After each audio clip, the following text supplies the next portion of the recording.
Hello everyone, this is your favorite channel TRC. I am your bio teacher. Welcome you all in your favorite channel. आज हम जो है biology के class 9th के chapter number 1 के fundamental unit of life के third parts की बात करेंगे। आपकी जानकारी के लिए मैं बता दूं कि सभी पार्ट्स को अलग अलग हम लोग ला रहे हैं। इसका रीजन आप लोगों को बता दूं कि टॉपिक आपके छोटे छोटे ही रहे, पर उन टॉपिक के जो आपके मटेरियल्स हों वो इतने डिस्क्रिप्टिव मटेरियल्स आपके सामने अवेलेबल हों ताकि आपको सभी टॉपिक्स क्लियरली समझ में आ जाए। तो तीसरे पार्ट में फिर से मैं सभी का वेलकम कर रहा हूं। तो पहले और दूसरे पार्ट में क्या क्या हमने पढ़ा, थोड़ा सा हम लोग सम अप कर लेंगे। क्या पढ़ा? What is cell, types of cell, cell theory किसने दी थी, है ना? ठीक है, आप लोगों को याद होगा। और आप लोगों को याद होगा सेकेंड वीडियो में मैंने आप लोगों से एक क्वेश्चन पूछा था कि हम लोगों को सन बाथ की क्यों जरूरत पड़ती है। तो इस वीडियो को आप लोग ध्यान से देखिएगा। इस वीडियो के बीच में मैं आपको ये आंसर प्रोवाइड करूंगा।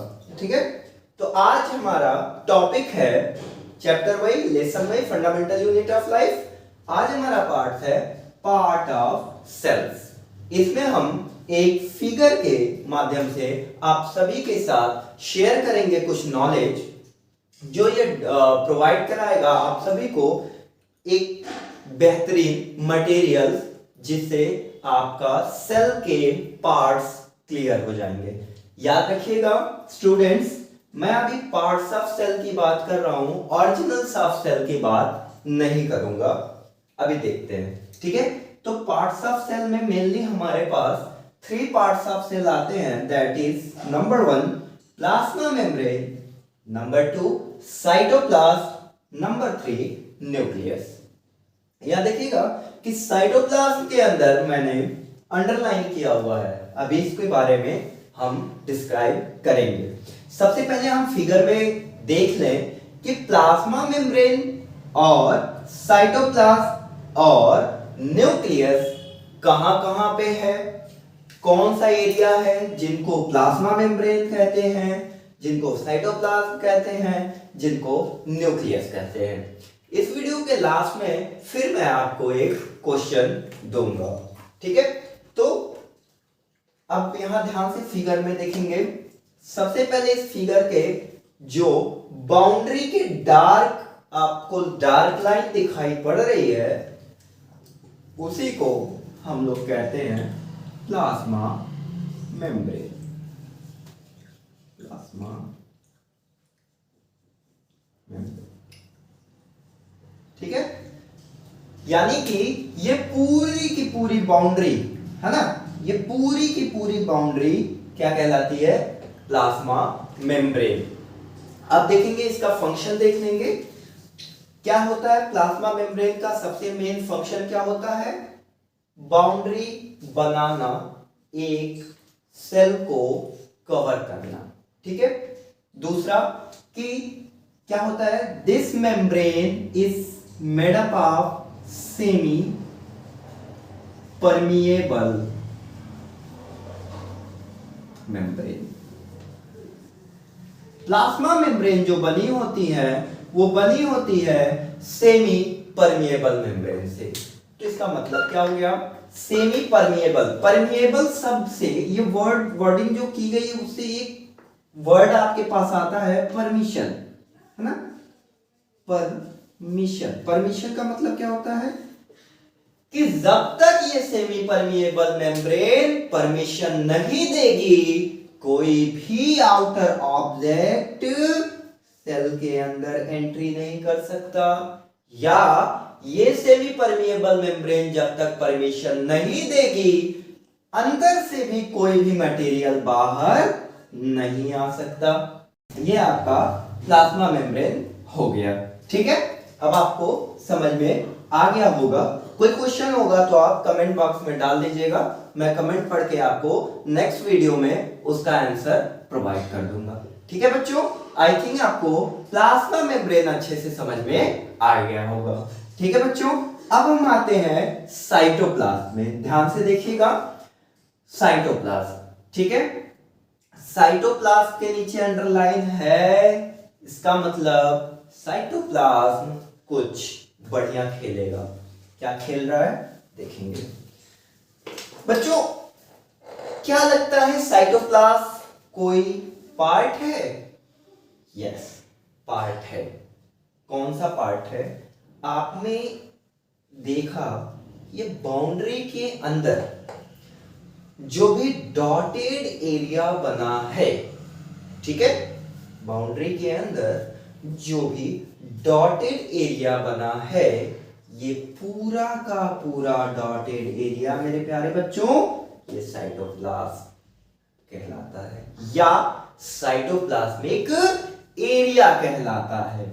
ठीक है, ये सबसे इंपॉर्टेंट क्यों होता है अभी हम इसके फंक्शन में ध्यान से समझेंगे, पहले इसके स्ट्रक्चर को समझेंगे। स्ट्रक्चर में कुछ भी नहीं है, क्या है?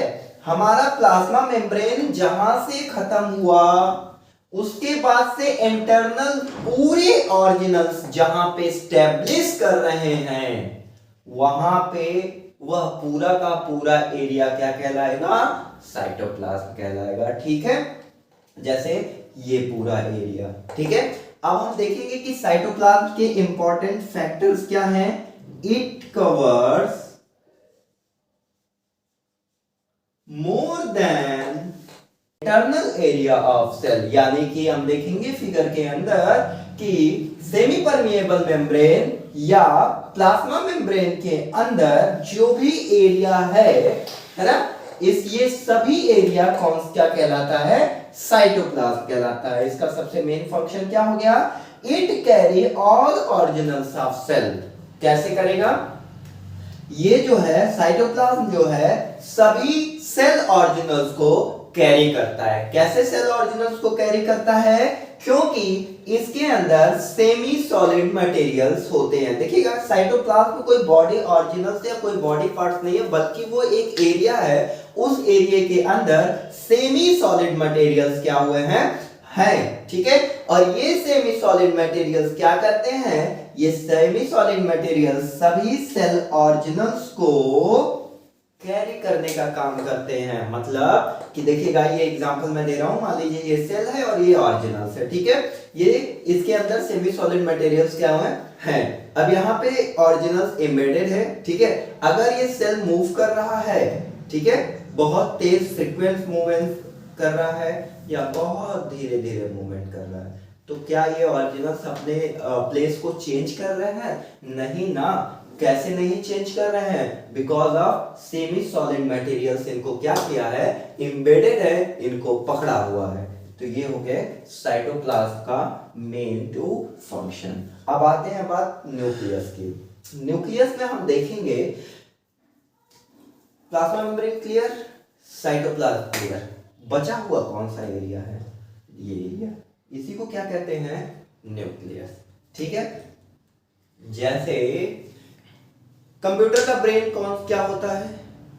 सीपीयू। ठीक है, मदरबोर्ड। ह्यूमन का ब्रेन क्या होता है? आपके सामने है। ठीक इसी प्रकार सेल का ब्रेन क्या होता है? न्यूक्लियस। यानी कि जो भी स्ट्रक्चरल एंड फंक्शनल, डेफिनेशन फिर से याद करने का कोशिश प्रयास करिए आप सभी लोग, जो भी structural and functional unit organise किया जाता है एक सेल के अंदर, वो कंट्रोल कहां से किया जाता है? न्यूक्लियस के अंदर। कहां से कंट्रोल किया जाता है बच्चों? न्यूक्लियस के अंदर। अब न्यूक्लियस का फंक्शन क्या हो गया? ध्यान से इसको देखेंगे, समझने का प्रयास करेंगे कि it controls all structural and functional, है ना, यूनिट क्या करेगा? कंट्रोल करेगा। और क्या करता है कि किसी भी सेल के अंदर या किसी भी मल्टी सेलुलर या सिंगल यूनिसेलुलर की बात करेंगे हम, वो लिविंग ऑर्गेनिज्म कहलाता कैसे है? लिविंग ऑर्गेनिज्म कहलाएगा due to presence of DNA, presence of codons, presence of RNA in their cells. तो presence of DNA, presence of codons, presence of RNA in their cells पे अवेलेबल कहां होंगे? Cytoplasm में तो होंगे नहीं, प्लाज्मा मेम्ब्रेन में तो होंगे नहीं, तो ये कहां पे होते हैं, ये जो है न्यूक्लियस के अंदर होते हैं। यानी कि क्या हम बोल सकते हैं, all genetic material present inside the cell, all genetic material present inside the cell. ठीक है, तो ये हम लोगों ने समझा, आज की वीडियो में हम लोगों ने समझा, इस फिगर के बिहाफ पे हम लोगों ने समझा कि पार्ट्स ऑफ सेल क्या क्या होते हैं, प्लाज्मा मेम्ब्रेन, साइटोप्लाज्म, न्यूक्लियस, यानी कि ये 3 पार्ट्स ऑफ सेल्स आपके prokaryotes, eukaryotes, plant cell, animal cell सभी में ये प्रेजेंट होंगे। ठीक है, on the behalf of what, originals, हम उसको डिफरेंशिएट करते हैं। ठीक है, क्या क्या होते हैं प्लाज्मा मेम्ब्रेन, क्या क्या होते हैं साइटोप्लाज्म, क्या क्या होते हैं न्यूक्लियस, हमने फिगर के माध्यम से समझा।